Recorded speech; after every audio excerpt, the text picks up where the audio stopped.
I'm Landon, Derentz, Senior Director of the Global Energy Center at the Atlantic Council, and we're here in Sharm el-Sheikh, Egypt, as we get together with industry leaders, thought leaders, NGOs that are trying to make change on the ground on one of the most consequential issues of our time. We're taking on key outcomes and thematic issues that we want to see move forward in the climate conversation.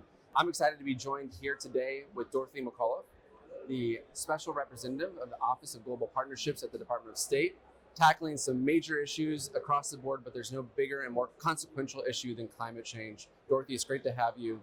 What are you hoping to see come out of this COP? Thanks, Landon. It's wonderful to be here with Atlantic Council, and exciting. Just landed here in Sharm el-Sheikh, COP27, 200 countries coming from around the world to solve the most, as you say, consequential challenge of our times.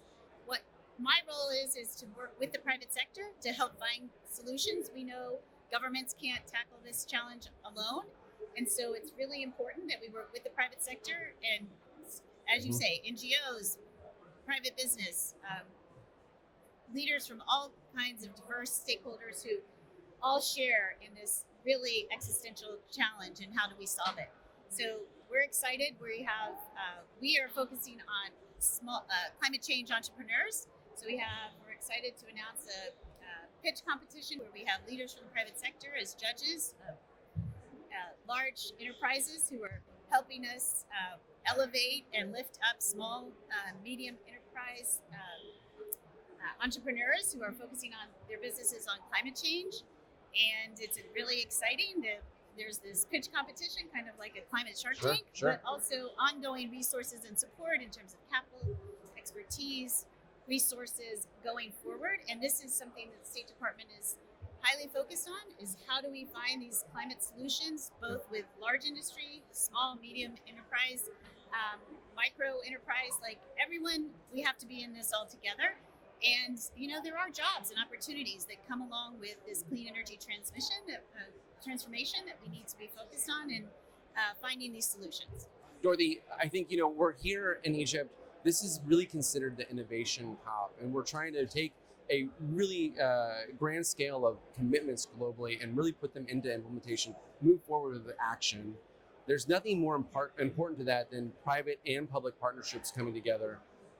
What's State Department doing? What is your office doing to kind of move these forward? Do you have examples of momentum in this front? There is huge commitment by the Biden-Harris administration on climate, as we know. Lots of domestic things put in place, like the IRA at home, largest investment ever, but also moving forward with examples like the Just Energy Transition partnerships that are happening across the world. Some to be announced right here at COP27.